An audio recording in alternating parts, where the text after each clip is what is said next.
На базе Таласской областной объединенной больницы строится перинатальный центр. Здесь роженицы и недоношенные дети будут получать качественную медицинскую помощь. Строительство корпуса началось в октябре прошлого года и финансируется правительством Германии и Германским банком развития.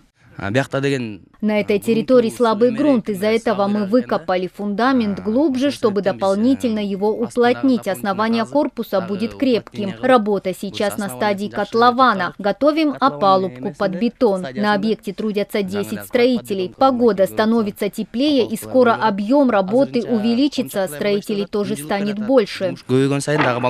Под перинатальный центр возводится двухэтажное здание на 63 койко-места. На первом этаже разместятся приемное и родильное отделение, а также операционный блок. На втором будет реанимационное отделение и вспомогательные помещения. В новом корпусе будут созданы все условия для матерей и младенцев, будут открыты дополнительные родильные залы. И самое важное, мы получим современное медицинское оборудование.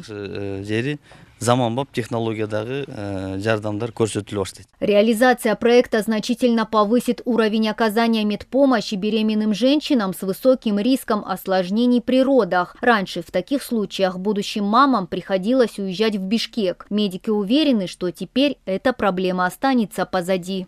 То же самое касается и младенцев, которые нуждаются в особом медицинском наблюдении. Благодаря новому центру мы будем оказывать всю необходимую помощь здесь. Это большой проект, рассчитанный на всю область. Строительство рассчитано на 2 года и по плану должно завершиться в октябре 2026 года. Проект также включает укрепление кадрового потенциала медперсонала, который будет работать в этом центре. Мадина Низамова, Кайнар Урмонов, Таты Бюбю, Кенже Акунова, ЛТР, Таласская область.